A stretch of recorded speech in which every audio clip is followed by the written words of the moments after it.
అందరికీ నమస్తే. ఆంధ్రప్రదేశ్లోని విశాఖ స్టీల్ ప్లాంట్ 31 మంది ప్రాణత్యాగం చేసి విశాఖ ఉక్కు ఆంధ్రుల హక్కు అని పోరాడి కొట్లాడి సాధించుకున్నటువంటి విశాఖ స్టీల్ ప్లాంట్, విశాఖ పరిశ్రమ ఈరోజు మళ్ళీ ఆ విశాఖ స్టీల్ ప్లాంట్ ప్రైవేట్ కంపెనీలకు అమ్మడానికి అడుగులు పడుతున్నాయని అక్కడ ఉన్నటువంటి కార్మికులు పెద్ద ఎత్తున ఆందోళన వ్యక్తం చేస్తూ ఉన్నారు. అసలు ఏం జరిగింది ఏంటి, ఇప్పుడు ఏం జరుగుతుంది ఆ విశాఖ స్టీల్ ప్లాంట్లో దాని గురించి చూస్తే, విశాఖ స్టీల్ ప్లాంట్లోని 34 శాఖలకు సంబంధించి ప్రైవేటీకరణ చేయడానికి టెండర్ పిలుస్తూ ఉన్నారనమాట కేంద్ర ప్రభుత్వం. విశాఖ స్టీల్ ప్లాంట్లోని 34 శాఖలకు సంబంధించి ప్రైవేటీకరణ చేయడానికి టెండర్ పిలుస్తూ ఉన్నారు. అంటే మొత్తం విశాఖ స్టీల్ ప్లాంట్ ముక్కలుగా చేసి ప్రైవేట్ వాళ్ళకి అప్పచెప్తున్నారు. ఈ ప్రైవేటీకరణ, విశాఖ స్టీల్ ప్లాంట్ పైన ప్రైవేటీకరణ అనే చర్చ మొట్టమొదటిసారిగా 2021 జగన్మోహన్ రెడ్డి అధికారంలో ఉన్నప్పుడు మా ప్రైవేటీకరణ అనే ప్రశ్న, విశాఖ స్టీల్ ప్లాంట్ పైన ప్రైవేటీకరణ అనే ప్రశ్న అప్పుడు వచ్చింది. రీసెంట్గా ఆంధ్రప్రదేశ్ ఉప ముఖ్యమంత్రి పవన్ కళ్యాణ్ గారు సేనతో సేనాని అనే ఒక కార్యక్రమంలో విశాఖ స్టీల్ ప్లాంట్ పైన ప్రైవేటీకరణ ఆగింది, ప్రైవేటీకరణ జరగట్లేదు, మొత్తం దుష్ప్రచారం, బయట జరిగినంత దుష్ప్రచారం, ఈ విశాఖ స్టీల్ ప్లాంట్ పైన అసలు ప్రైవేటీకరణ ఆగిపోయిందని ఆంధ్రప్రదేశ్ ఉప ముఖ్యమంత్రి పవన్ కళ్యాణ్ గారు అంటున్నారు. మరి ఇప్పుడు ఈ విశాఖ స్టీల్ ప్లాంట్లోని ఇట్లా 34 శాఖలు విభజించి ముక్కలుగా వేసి ప్రైవేట్ వాళ్ళకి అప్పచెప్పడానికి దీన్ని ఏమంటారు? దీన్ని ప్రైవేటీకరణ అనరా? ఇది తప్పిస్తే మీరు మళ్ళీ మళ్ళీ జగన్మోహన్ రెడ్డి గారిని విమర్శించడం, ఆయన అధికారంలో ఉన్నప్పుడు విశాఖ స్టీల్ ప్లాంట్కి సంబంధించి కేంద్ర ప్రభుత్వాన్ని ఎప్పుడు ప్రశ్నించలేదు. ఆయన మీద ఎందుకు ప్రశ్నించలేదంటే ఆయన మీద ఈడీ కేసు, సిబిఐ కేసులు ఉన్నందువల్లనే కేంద్ర ప్రభుత్వాన్ని ప్రశ్నించలేదు. ఆయన ఏం చేయలేదు కాబట్టే ఆయనకు 11 సీట్ల వరకు పరిమితం చేసి మీ కూటమి ప్రభుత్వానికి 165 సీట్లు ఇచ్చారు కదా ఆంధ్ర ప్రజలు ఆయన ఓడించి. మరి మీరేం చేస్తున్నారు? మీరు కేంద్ర ప్రభుత్వం ఎన్డీఏలో భాగస్వామి, స్టేట్ కూటమి ప్రభుత్వంలో మీరు భాగస్వామి. మీరేం చేస్తున్నారు? చంద్రబాబు నాయుడు గారు వెళ్ళి అడగమనండి నరేంద్ర మోదీ గారిని.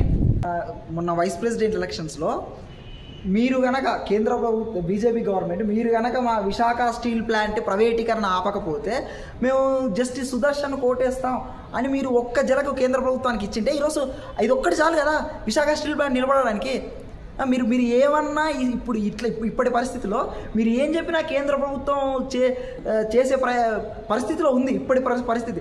గత ప్రభుత్వం అంటే ఆయన కూటమి ప్రభుత్వంలో భాగస్వామి కాదు, కానీ మీరు కేంద్రంతో భాగస్వామి కదా, మీరు అడగొచ్చు కదా కేంద్ర ప్రభుత్వాన్ని. మిమ్మల్ని అవిశ్వాస తీర్మానం ఏదో పెట్టి గవర్నమెంటే ఊళ్ళు చేయాలి అని ఏం చెప్పట్లా. కానీ ఈ వైస్ ప్రెసిడెంట్ ఎలక్షన్స్లో ఒక్క జలకి ఇచ్చింటే ఈరోజు విశాఖ స్టీల్ ప్లాంట్ నిలబడుతుంది. పవన్ కళ్యాణ్ గారు ఇది ఒక్కటి చెప్పండి. కేంద్ర క్యాబినెట్ రెజల్యూషన్ విశాఖ స్టీల్ ప్లాంట్ను ప్రైవేటీకరించిందా లేదా? కేంద్ర క్యాబినెట్ రెజల్యూషన్ విశాఖ ఉక్కును ప్రైవేటీకరించిందా లేదా చెప్పండి. దీన్ని ఉపసంహరించకుండా మీరు అసలు విశాఖ స్టీల్ ప్లాంట్ ప్రైవేటీకరణ ఆగిందని ఎలా చెప్తారు? మీరు చెప్పండి, మీరు కేంద్ర ప్రభుత్వానికి చెప్పండి, మీ కూటమి ప్రభుత్వమే కదా. ఈ కేంద్ర క్యాబినెట్ చేసినటువంటి ఈ తీర్మానాలను, ఈ విశాఖ స్టీల్ ప్లాంట్ పైన కేంద్ర క్యాబినెట్ చేసిన తీర్మానాలను వెనక్కి తీసుకోమని చెప్పండి. మీరు ఎందుకు చెప్పట్లేదు? మళ్ళీ గత కొన్నేళ్ల నుంచి ఈ విశాఖ స్టీల్ ప్లాంట్కి సంబంధించి కాంట్రాక్టర్ ఉద్యోగులను తగ్గిస్తూ వస్తున్నారు. కాంట్రాక్టర్ ఉద్యోగులను ఎందుకు తగ్గిస్తున్నారు? వర్క్ ఫోర్స్ లేకుండా స్టీల్ ప్లాంట్ ఎలా పనిచేస్తుంది? మీరు చెప్పండి. మళ్ళీ ఏమంటున్నారు? 11,440 కోట్ల రూపాయలు విశాఖ స్టీల్ ప్లాంట్కి ఇచ్చామంటున్నారు. ఈ 11,440 కోట్ల రూపాయలు దేనికి ఇచ్చారు? మీరు దేనికి వాడారు? ఈ బ్యాంక్ పేమెంట్స్కి, వడ్డీ, జిఎస్టీ డ్యూస్ చెల్లించడానికి, విఆర్ఎఫ్ తీసుకోవడానికి వాడారు తప్ప అసలు ఈ 11,440 కోట్ల రూపాయలు విశాఖ స్టీల్ ప్లాంట్ సమస్యకు పరిష్కారాన్ని అడ్రస్ చేసిందా?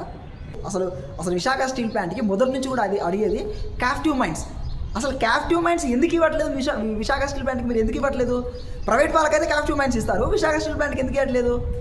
ఈ క్యాప్టివ్ మైన్స్ కనుక ఇస్తే ప్రైవేటీకరణ ఆగిపోతుంది కదా.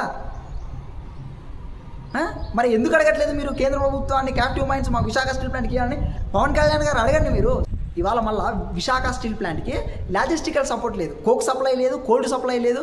ఇవి లేకుండా స్టీల్ ప్లాంట్ ఎలా నడుస్తుందని చెప్పండి. మేము 11,000 మీరు అంటున్నారు కదా, 11,440 కోట్ల రూపాయలు విశాఖ స్టీల్ ప్లాంట్కి ఇచ్చామని మీరు అంటున్నారు కదా. మరి విశాఖ స్టీల్ ప్లాంట్కి వర్కింగ్ క్యాపిటల్ లేక బ్యాంకుల నుంచి తీసుకున్నటువంటి అప్పులపై వడ్డీలు కట్టలకి ఇబ్బందులు పడుతున్నారు. విశాఖ స్టీల్ ప్లాంట్కి వర్కింగ్ క్యాపిటల్ లేక వర్కింగ్ క్యాపిటల్ విశాఖ స్టీల్ ప్లాంట్కి వర్కింగ్ క్యాపిటల్ అవసరం ఎంతో చూడండి మీరు. మీరు ఇచ్చినటువంటి 11,440 కోట్ల రూపాయలు వర్కింగ్ క్యాపిటల్కు ఖర్చు చేసింది ఎంత మీరు చెప్పండి. ఇప్పుడు మరి మీరు 11,440 కోట్ల రూపాయలతోనే ప్రైవేటీకరణ అయిపోయింది, విశాఖ స్టీల్ ప్లాంట్ నిలబడింది అని మీరు అంటున్నారు కదా. మరి మీరు ఇప్పుడు దీన్ని ముక్కలుగా చేసి 34 భాగాలు శాఖలుగా విభజించి ప్రైవేట్ వాళ్ళకి టెండర్లు ఎందుకు ఇస్తున్నారు చెప్పండి. అసలు విశాఖ స్టీల్ ప్లాంట్ని నిలబెట్టడానికి ఇప్పుడు అధికారంలోకి వచ్చినటువంటి కూటమి ప్రభుత్వం ఏం చేసిందో చెప్పండి. ప్రతిదానికి జగన్ని విమర్శించడం ఎందుకండి? ఆయన ఏం చేయలేదనే కదా, ఆయన మీద ఈడీ కేసులు ఉన్నాయి, సిబిఐ కేసులు ఉన్నాయి, అందుకే కేంద్ర ప్రభుత్వం ప్రశ్నించలేదు.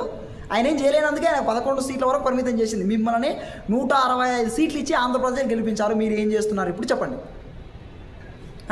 ఇక్కడనేమో జగన్ విమర్శిస్తారు బాగానే, కేంద్రంలోనేమో వైస్ ప్రెసిడెంట్ ఎలక్షన్స్లోనేమో ఇద్దరు కలిసి జగన్ మీరు ఇద్దరు కలిసే కదా కేంద్ర ప్రభుత్వం వైస్ ప్రెసిడెంట్ కొట్టేసింది.